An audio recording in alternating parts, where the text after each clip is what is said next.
Welcome to another exciting episode of Talk of the Town presented by Tree City Sports. I am your host, CJ McClure. Thank you so much for joining us again today. We've got a great episode ahead of us. First, as always, we got the new shirt from AM Creations. Super excited. It is fantastic.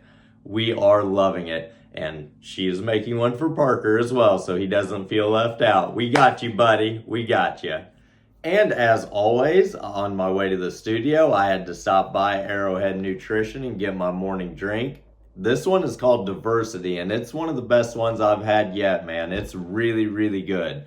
Go check them out on all of their social pages. Stop by, check out all of their energy and nutrition teas. They also have nutrition shakes and things like that. Go check them out. All of their products are amazing, and we are so glad to be friends with Jared and all of his team. And on that note, our friend Royal's mom works for RJN Photography. Go check them out on all of their pages. If you mention this show at the time of your booking, she'll give you 25% off. I know who we're going to call next time we go to do family pictures. Just check them out. RJN Photography. Mention this show and get 25% off. Thank you. Let's get into it. Today we've got a very exciting episode covering a range of topics. A lot of different things going on today. Right now we're going to start off with kind of a sad note. Chiefs defensive end B.J. Thompson suffered a seizure and cardiac arrest during a special teams meeting yesterday, and the Chiefs had to cancel all activities for the day. This morning he was awake and alert, so hopefully he can recover and we will be able to see him back on the field soon. We are sending our prayers to you and your family for your recovery, and to the whole Chiefs organization. We hope that you guys play hard for him in the time that he is not able to be with you. In the last episode, we were discussing Big 12 expansion and Oklahoma and Texas leaving for the SEC. This brings about another topic. A small one, because we're not going to dive into it a whole lot today. Maybe in a little bit, maybe in the future, maybe next episode. Who knows what the future holds for us? Who knows what wheels are turning on this? But Texas joining the SEC upsets Texas A&M, who not that long ago joined the SEC just to get away from Texas. They hate Texas. What they feel towards Texas can only be described as pure hatred. And they wanted to get away from Texas so bad that they left the Big 12. They are apparently in talks with the Big 10 about a potential move to join them to once again get away from Texas. Now, when A&M joined the SEC, there was an agreement that Texas would never be allowed to the SEC. What happened? There's too much money in that for the SEC to say no there. You can't expect them to say no to bringing Texas and Oklahoma in. And Texas A&M, if they really, really hate Texas that much and want to get away, I think the SEC is just fine with letting them go. But I'll say this. Texas A&M is really a SEC school. They belong there as well. They really do belong there. But, man, could you imagine them leaving the Big 12 to get away from Texas, joining the SEC, then shortly after Texas joins the SEC, so A&M leaves to go to the Big 10. Also brings another question. Would Brett go after Texas A&M if it was available? If the Big 12 had the chance to get Texas A&M back, I don't see why not. At this point, let's explore every single option that will make this conference stronger in a whole. I say let's at least explore it. Let's think about it. If it's a possibility, if they are serious about leaving the SEC, I don't think it'd be a bad idea to look into it. Honestly, I think it'd be halfway fun. And while we're talking about expansion, last week or last episode when I was discussing the teams that had contacted the Big 12 about joining them from the ACC. Georgia Tech was also a name that was mentioned as had contacted the Big 12 about joining them. That's kind of exciting, man. Their Big 12 has a lot of options here. We have a lot of options for expansion, and I think Brett realizes the sky is the limit here. I think he should make a very aggressive approach, and he is. He is doing everything he can to make this conference the best in every sport. He is trying his hardest to make sure the Big 12 survives no matter what. Cheers to you, Brett. Let's go State. Let's go Big 12. The Big 12 is the best. We all agree, all the fans. The Big 12 is loved by everybody involved. Let's make it the best in the nation in everything, period. Let's go for it. In the last episode, we were discussing Big 12 expansion and Oklahoma and Texas leaving for the SEC. This brings about another topic, a small one, because we're not going to dive into it a whole lot today. Maybe in a little bit, maybe in the future, maybe next episode. Who knows what the future holds for us? Who knows what wheels are turning on this? But Texas joining the SEC upsets Texas A&M, who not that long ago joined the SEC just to get away from Texas.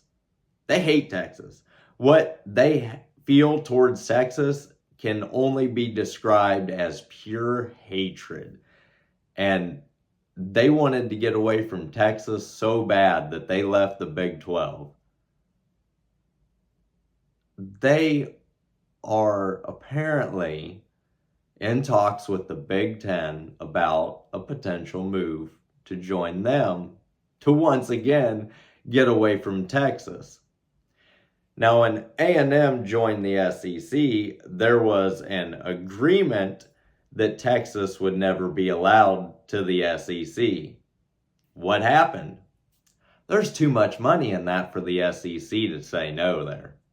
You can't expect them to say no to bringing Texas and Oklahoma in. And Texas A&M, if they really, really hate Texas that much and want to get away, I think the SEC is just fine with letting them go. But I'll say this. Texas A&M is really a SEC school. They belong there as well. They really do belong there. But, man, could you imagine them leaving the Big 12 to get away from Texas, joining the SEC, then shortly after, Texas joins the SEC, so A&M leaves to go to the Big 10. Also brings another question.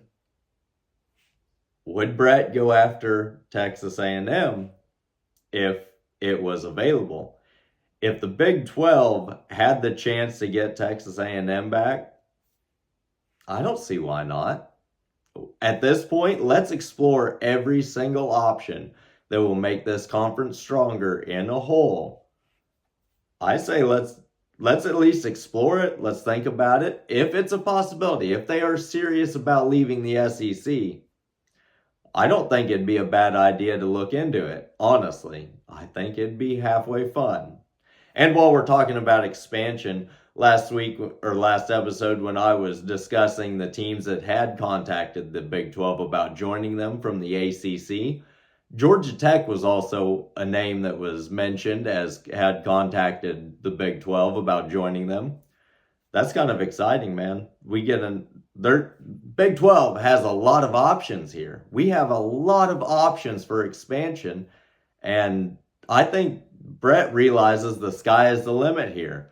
I think he should make a very aggressive approach, and he is. He is doing everything he can to make this conference the best in every sport. He is trying his hardest to make sure the Big 12 survives no matter what. Cheers to you, Brett. Let's go State. Let's go Big 12. And in K-State men's basketball news, they landed transfer Ugonna Onyenso, who came from Kentucky. Last year as a sophomore, he was third in the nation in blocks. He's going to bring a lot to the table, and he's going to help gobble up them rebounds down low. He's also going to allow David Gasson and Ashore to play more of the 4 spot instead of focusing as much on center. It's going to help spread this offense and defense out a lot, and this is a great addition for Coach Tang and the staff. It's going to be a great year for them, and we look forward to seeing what they have to offer. Also returning for the Wildcats alongside David Gasson will be Michaela Rich and Taj Manning, who is a fantastic young man. I talked to him and his father after several of the games. They are wonderful human beings. I am so glad to have Taj on this roster. And if K-State, if our family doesn't know Taj, I encourage you to reach out to him, talk to him, encourage him. He is a wonderful player and just a great athlete. We are so excited to have him on our roster. To you and your father, thank you for choosing K-State. We are so glad to have you. Coming in as well as David Casillo, 4-star recruit. We are excited to see what he brings as a point guard. He's gonna be exciting this year.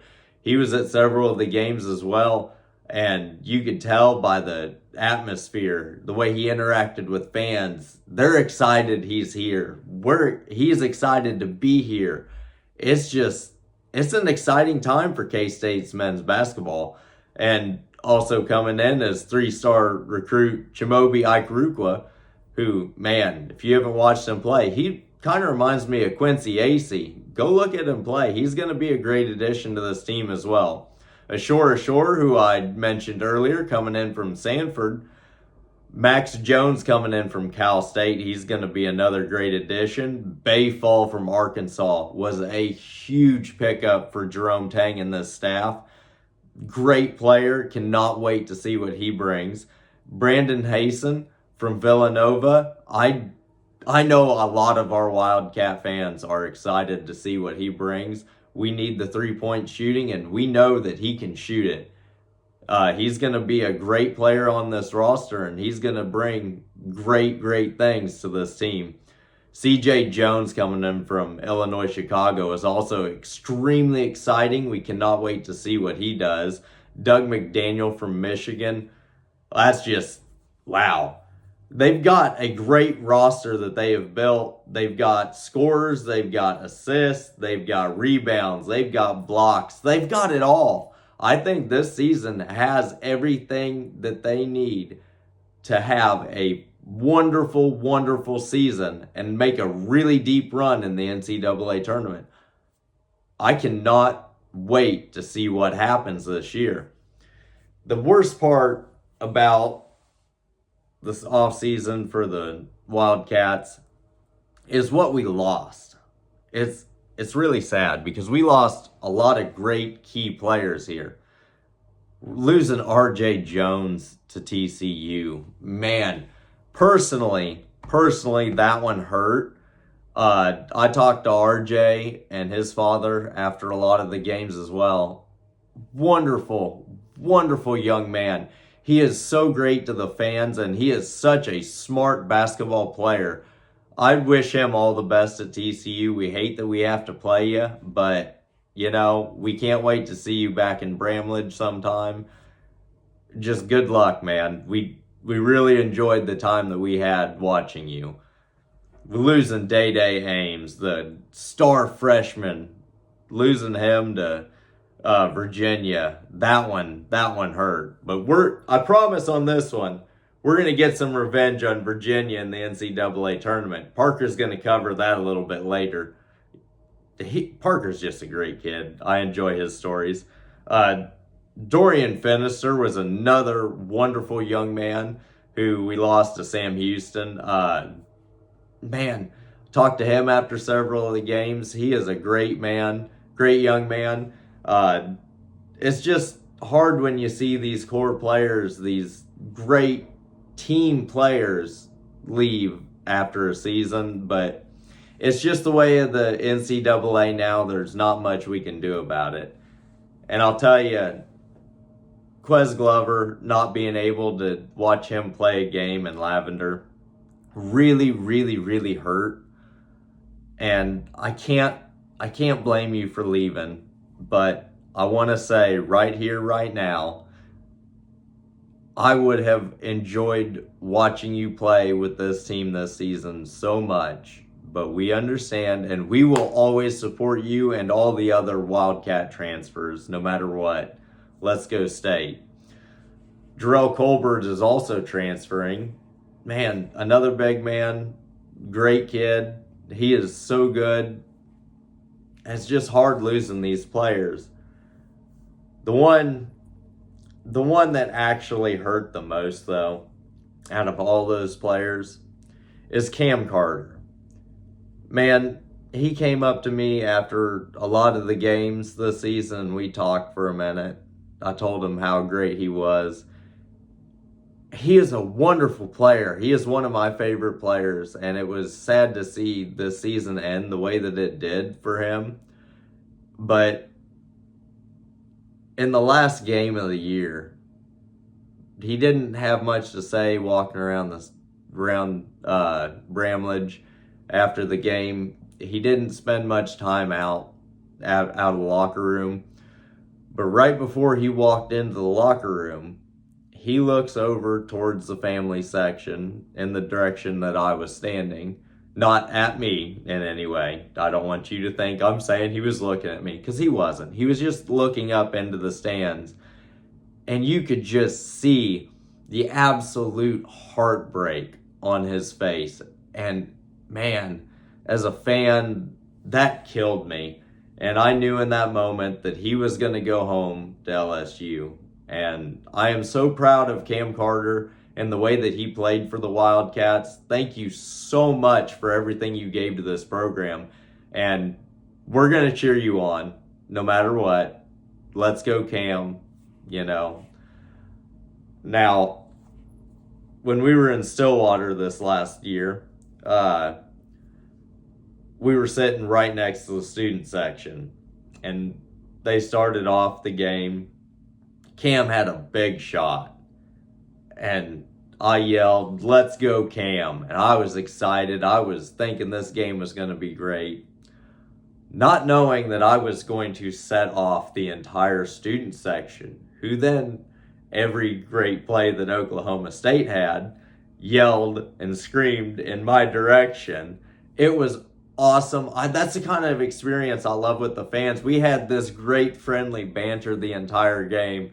It was just sad that I'm the one that set off the student section and, created that momentum for Oklahoma State. Now, I'm not going to say I'm the reason K-State lost, because it wasn't a great game, but it was a fun story and I had to tell it. And I hope you guys enjoyed it as much as I did, because like I said, those interactions with fans, the student section, being able to feel their passion for the game, even a team that did not play well last year like Oklahoma State did, we went into their home stadium and they came out fired up, ready to play, and they beat us. We should have won that game. They beat us. Props to Oklahoma State for that. Your fans are some of the best in the Big 12, and I love going to Stillwater. It is one of my favorite college towns other than Aggieville. And if you've never been to Aggieville or Stillwater, go. If you've never experienced Big 12 football, Big 12 basketball, just go experience it. It's a once-in-a-lifetime experience. It really is. And no matter what, you'll get to meet some of the best fans in the country who love their team and their conference more than anything in the world. And it is just magical. In other Big 12 basketball news, it was announced that K-State graduate Josh Eilert was signed to be an assistant coach at the University of Utah. While we're sad that he goes to the University of Utah, I will say that, Josh, we're proud of you. You will get your chance to be a head coach one day, and when you do, you're going to do great things with it. Seeing you lead the West Virginia Mountaineers in Bramlage this last season was absolutely amazing, and you can tell that you are destined for great things. Good luck, Josh. Let's go State. Every man a Wildcat. While we're on the topic of college basketball, man, there's been some reports circling around that the Los Angeles Lakers are targeting Dan Hurley from UConn to take over their team. That's an interesting thought. Dan Hurley has had an amazing career leading UConn. He's 141-58 in his time there. I mean, he has done an amazing job rebuilding that program.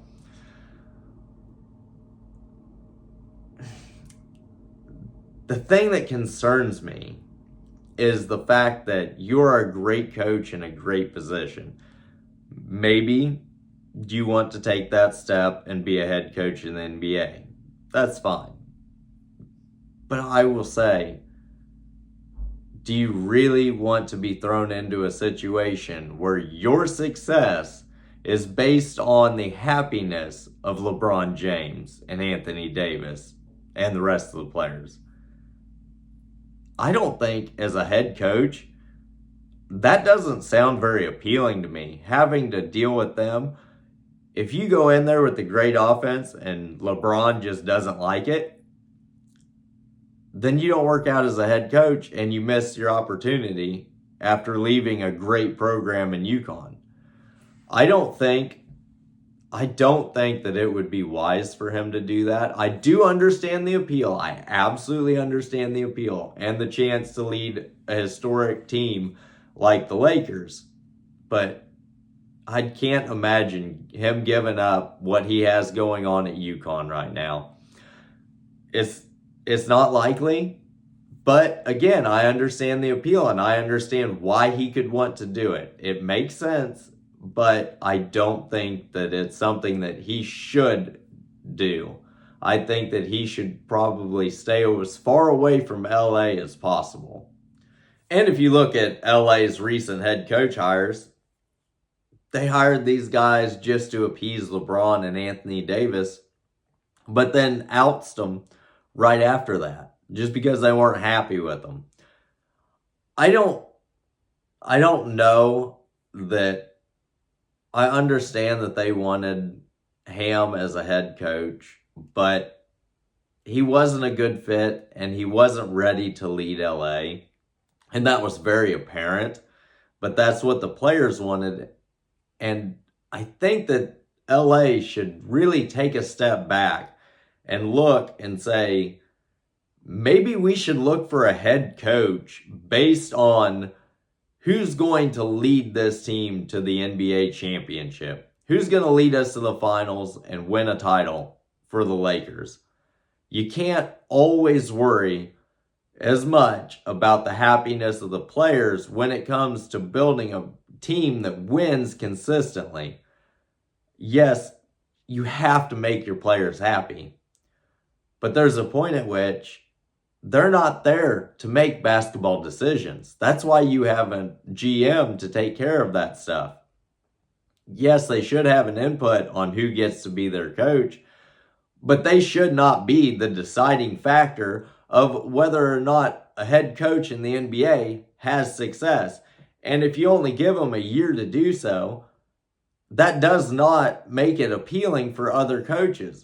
How are you expected to win just 1 year in your first year as a head coach and with the expectancy that you're going to get fired if you don't do well? Well, a lot of the times your first season as a head coach for a team isn't the greatest. Most of the time. So you really need a few seasons under your belt with that team to really gauge the success in a proper manner. And I don't think the Lakers are going about this in any way that is saying they want to hire the best head coach for their team. They're just looking for the flashiest, the best hire they can get that'll make headlines. And that's bad for basketball. That's bad for the NBA. Just a personal opinion. I think that JJ Redick would be an absolute perfect candidate for LA's head coaching job. Give him a few years. Give him 3 years to work it out. He understands the mechanics of the NBA, understands how the game is played, how to keep players like LeBron happy. He played in a big system.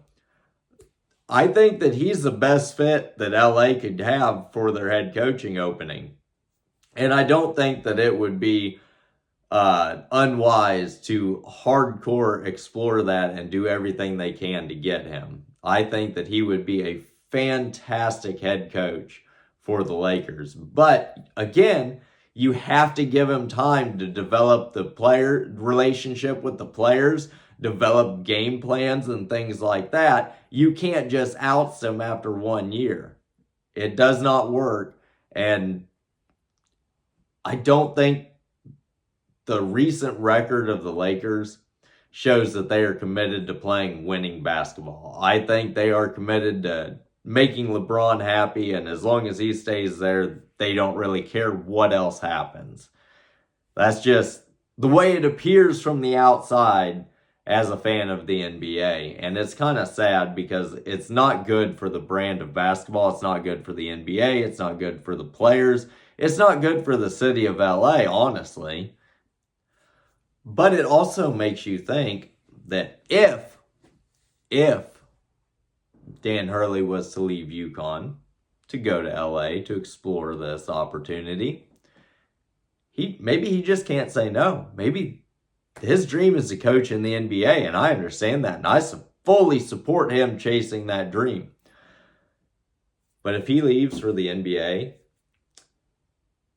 what if JJ Redick instead fills that position at UConn? Now, it's not likely, but that'd be kind of fun to think about, because I think JJ would be all right. He would be great for getting players ready to play in the NBA system, and I think he would do a fantastic job of helping develop these young men into great players that translate into the NBA style of play. I think that he would do a wonderful job as a head coach in college. Obviously, he wants to coach in the NBA, and we understand that, and honestly, no reason he shouldn't. I think he would do a wonderful job as an NBA head coach, and I'd fully support him as a head coach, honestly. A name that was floated around a little bit for UConn's head coach opening would be Bill Self. Calm down, KU fans. He's not going to leave KU for UConn. It ain't going to happen. He's making too much money. He loves it in Lawrence. He's not going to leave. Don't worry about it. UConn is a great place and is very attractive as a head coach, but Bill Self will not leave KU for UConn. I'll say that right now, because they have one of the best candidates that they could have already within their program. Luke Murray, who is the son of Bill Murray, is an assistant coach for UConn and has been running their offense the last couple of seasons. He's done a fantastic job. He led them to the championship this last year. He does an amazing job, and I think that he would be the best candidate for the continuality of the great path of success that they are on right now under Dan Hurley if he was to leave.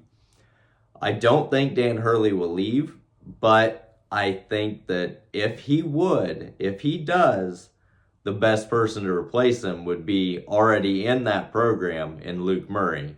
I think he would do a fantastic job taking over that program. There were a couple other names that could they possibly persuade Nate Oates from Alabama?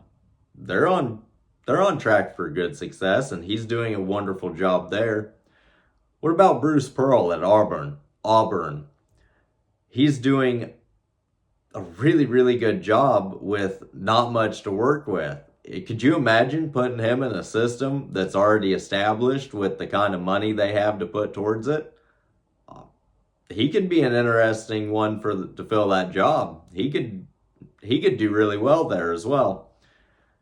And then when you're talking about this, the name Scott Drew always comes up. It's like Matt Campbell in football. Whenever there's a head coaching opening, Matt Campbell is rumored. So is Scott Drew. But Scott Drew's not going to leave Baylor. I don't think that even with the lucrative contract he could get and the NIL money and the support behind him at UConn, I don't think that he would leave Baylor for UConn. Could TJ Otzelberger? he had a really good year last year with Iowa State, but I don't think that he's a good fit either, honestly. Rick Pitino. That was a name that was floated around as well. Now, Rick Pitino has a wonderful history of winning championships and just being a great head coach in the NCAA. If you were to look outside, I could see them looking into him. I could see it happening. And the way he coached St. John's last year, I think that he would do a pretty good job there. I think you give him that kind of support, he's going to give you another national championship contender every single year. I honestly believe that. But again, if Dan Hurley was to leave UConn, I think that Luke Murray is the best candidate that they could have to fill that role. And he would do a wonderful job continuing the great success path that they are on right now. And while we're talking about NBA head coaches, something y'all may not be aware of, because I'm from Kansas, I am actually a huge Phoenix Suns fan. Huge fan. My cousin and I actually went to Milwaukee to see the Suns play in the finals against the Milwaukee Bucks when they were playing. That was one of the greatest experiences of my life. We sat 16 rows up from the floor at an NBA Finals game. It was one of the most exciting things I've ever done. We met some great Milwaukee fans, great people along the way, had some friendly banter, did some wonderful sightseeing. We went to a Cubs game on Saturday evening, drove that night to Milwaukee, got up, went to a Brewers game that morning, and then on Sunday night, that same night, we went to the NBA Finals game. That's just an experience. It's once in a lifetime, and it was so much fun. But something that really bothers me as a Suns fan is the fact that they let go of Monty Williams.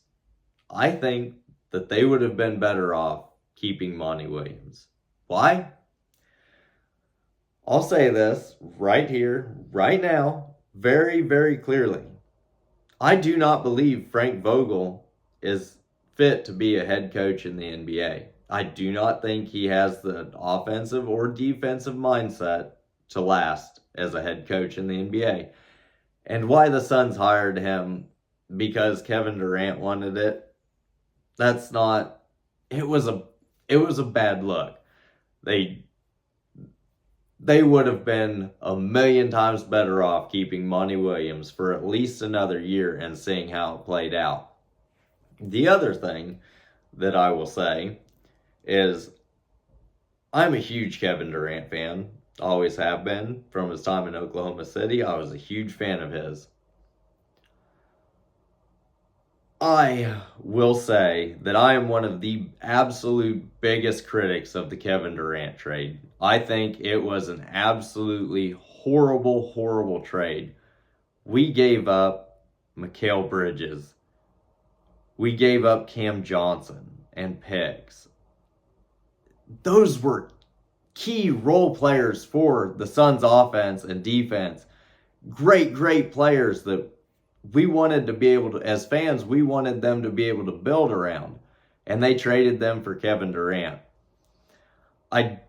Kevin Durant, he's a great player, but he did not fit in that system. Had the Suns not done that, I think that, now this is just me as a fan thinking of what they could have done that would have been better to result in a better season last year and not playing the way they did. If we go back to when DeAndre Ayton was a restricted free agent and Indiana wanted to sign him, why didn't the Suns explore the possibility of trading DeAndre Ayton for Miles Turner? maybe we give up a couple picks with that. I'm fine with that. I think Miles Turner would have done so much better in that system than DeAndre did. DeAndre just played like he doesn't care a lot of the time, and it's really sad because he has a lot of talent, but he doesn't show up consistently to play the way that you need to play to win a championship.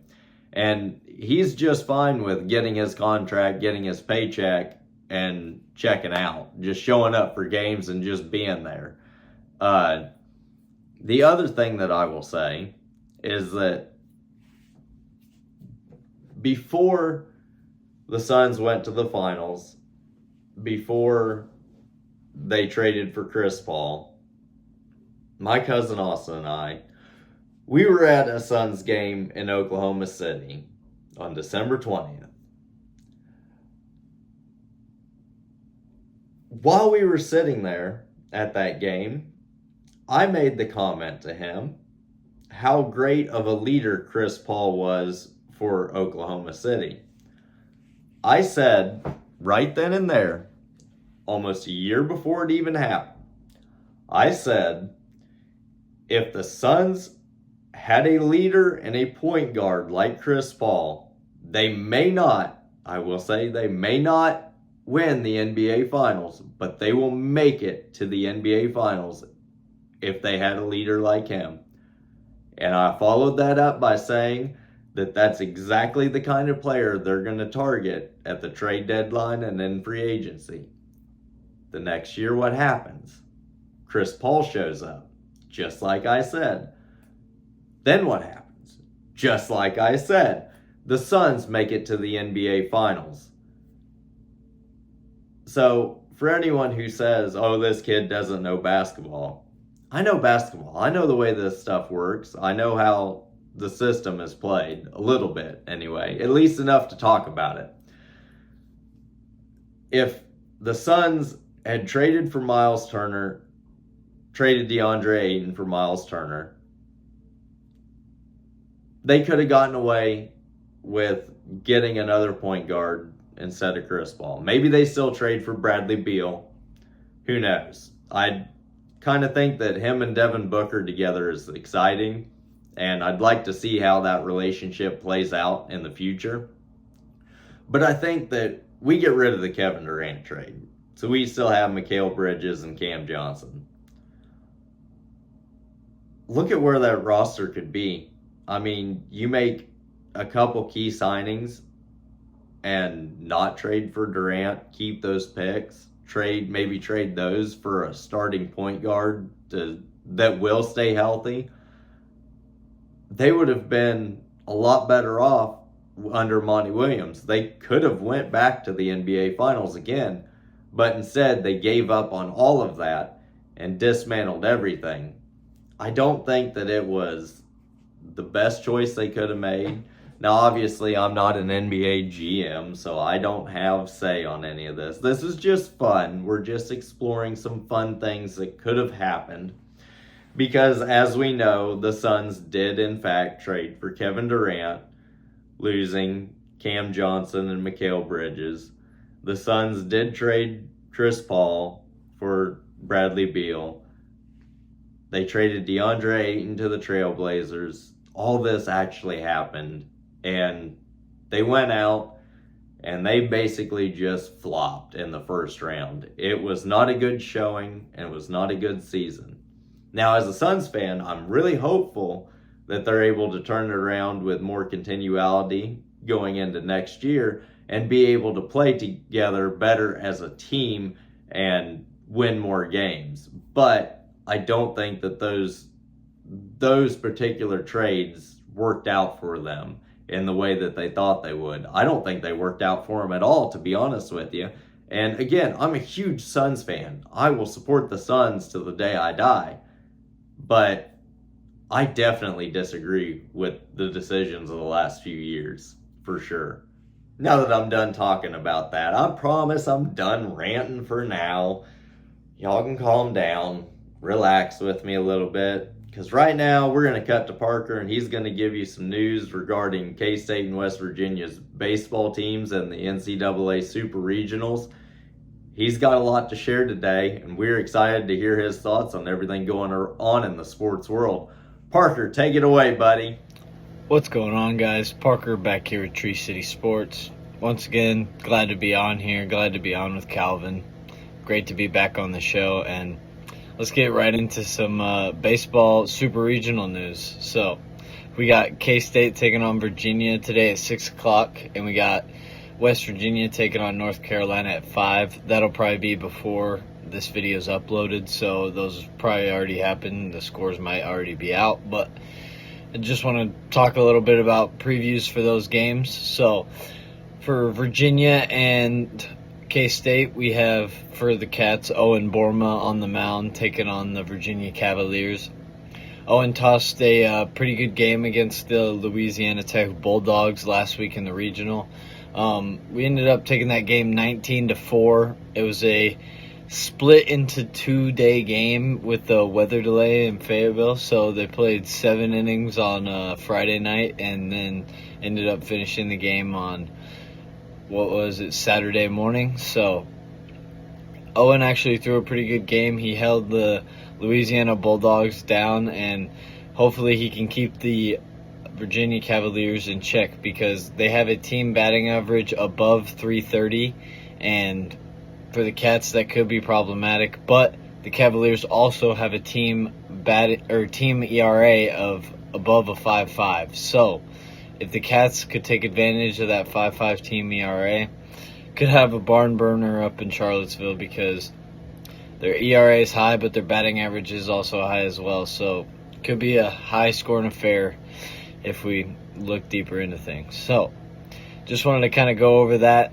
The Bat Cats have been scoring a lot of runs lately. They haven't been shy of getting on base and scoring runners, so I really look forward to watching the boys play today. Hopefully they stay loose, stay energetic, and hopefully get a couple wins. So now as we get into the West Virginia and at Chapel Hill, they're taking on the University of North Carolina. North Carolina beat a really good LSU team in that Chapel Hill regional to come out. It was really impressive to see Vance Honeycutt hit another home run. I mean, he's playing out of his mind. He's going to go in the first round. But yeah. And then on the other side of the field, you got West Virginia, who is in their first ever super regional with their coach retiring after this season. So they got a lot to play for, and I don't think they're going to go out without a fight. So it should be a really cool matchup there in Chapel Hill. I think J.J. Weatherholt in West Virginia are going to come out firing all cylinders. I think the bats are going to be hot for the Mountaineers. It's just so cool to see all the star power we have in these super regionals. You got guys like J.J. Weatherholt, who had an injury at the beginning of the season, but that dude was a projected first rounder all season. So it's been cool to watch him play throughout the season and now see him all the way up in a super. I'm watching the Tennessee Evansville game right now, and we got, I think, a 5-2, 4-2 ball game right now. But just to see these teams still playing, you got Hayes High School alum Dylan Dreiling, who won the MVP for the Tennessee regional. And alongside Dylan, again, we go back to K-State, you have guys like Tyson Neighbors and Kalen Culpepper, who have been first-round draft prospects pretty much all season, but now they really have boosted their stock, making it to a super regional. On the other side of the field, you have Griff O'Farrell at shortstop, one of the highest touted recruits in the nation at shortstop. You got probably the two best college shortstops, if not the best college shortstop, in Kalen Culpepper at K-State. So it's really cool to see all this talent coming to par at these super regionals. Kind of wrapping up what I have to say about the super regionals. Again, just excited about all the talent that's coming to fruition here at the supers. It's really showing how cool of a sport college baseball really can be and how much talent there is with it. I mean, there is so much skill being shown out on the field on these games that for me it's just awesome to watch. You know, these guys put their hearts out on the field for their programs just to win, just to have a chance to go to Omaha. So for something like that, for a place to have that much meaning, to programs throughout the nation.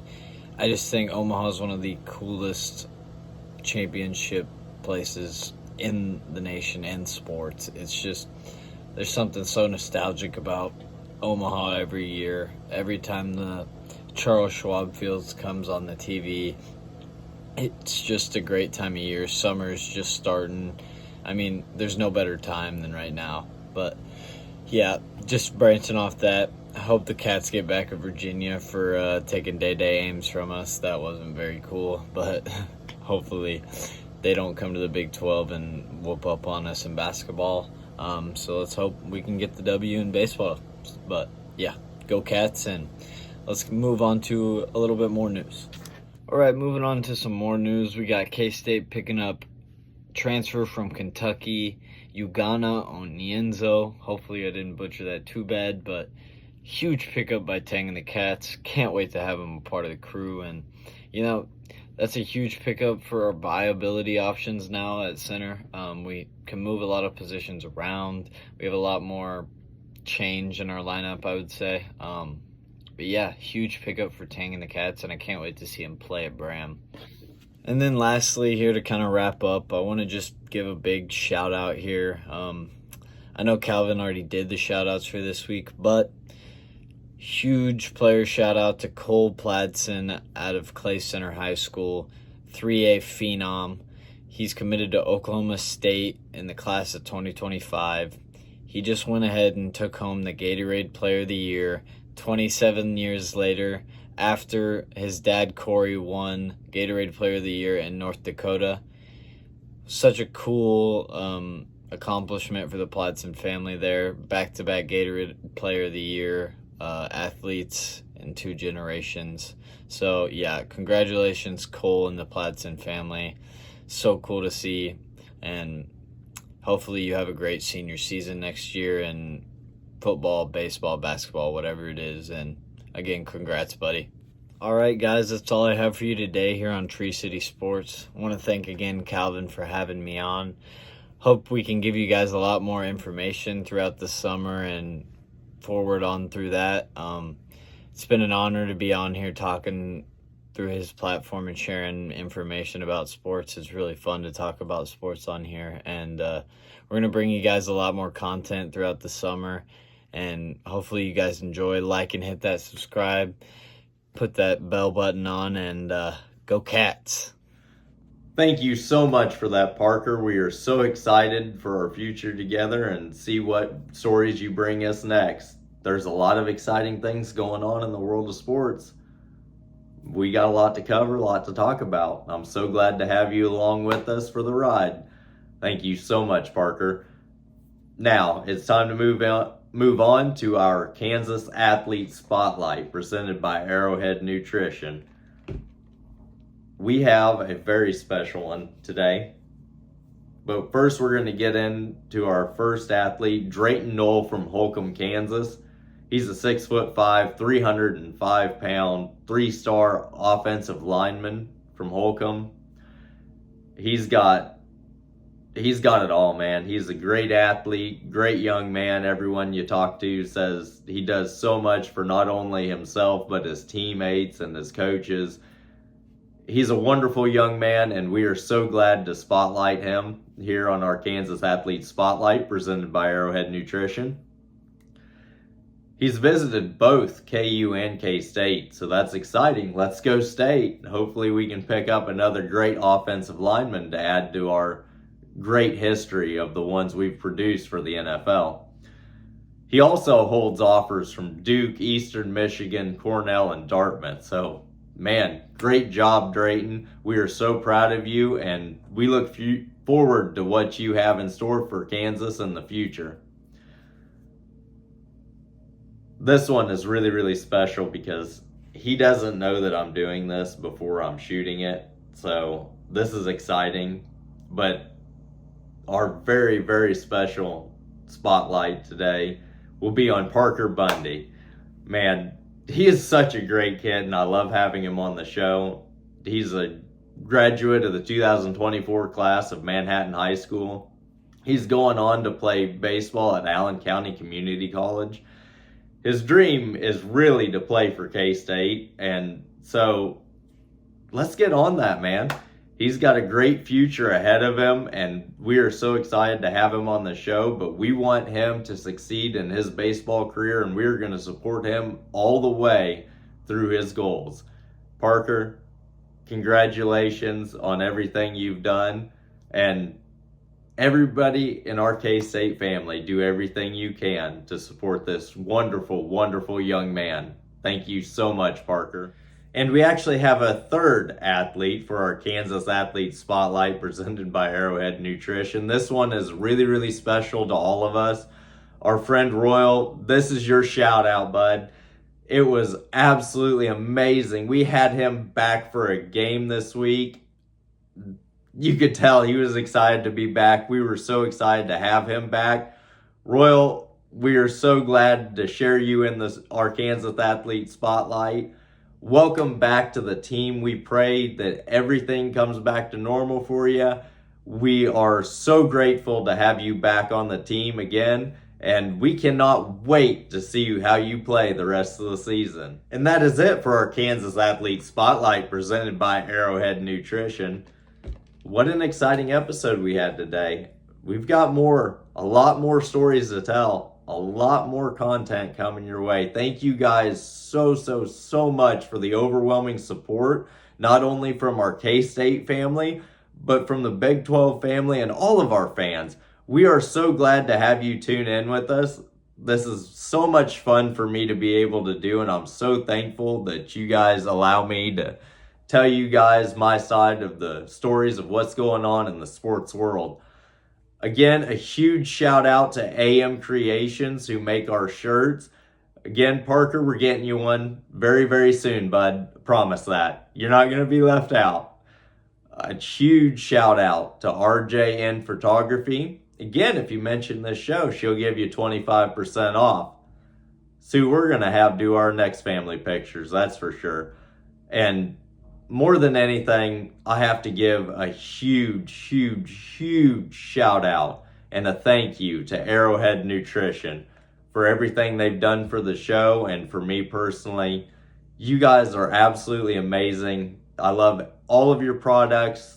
I'm just so thankful to have you along this journey with us, and we could not be more excited for what the future holds.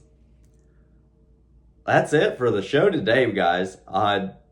We had fun. I had a lot of fun talking about this stuff. I hope you guys enjoyed it too. I guess until next time, y'all take care now.